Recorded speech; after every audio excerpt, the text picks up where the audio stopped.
के ताली बजा के एक बार स्वागत करेंगे हम लोग जोरदार तरीके से। बिंदेश्वरी देवी के लिए एक बार जोरदार ताली होना चाहिए।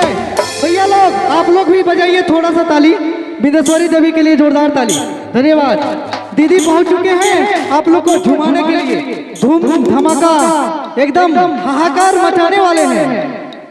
तो मैं दीदी को दे दूं? ठीक है, चलिए, धन्यवाद।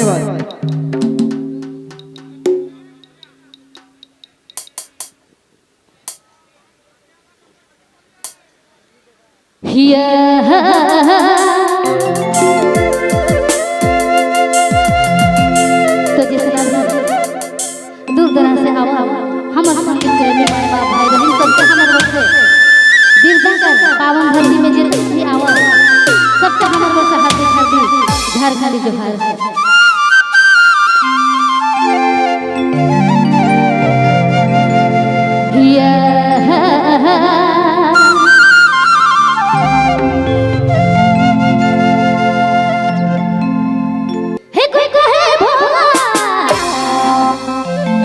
कोई कहे सागर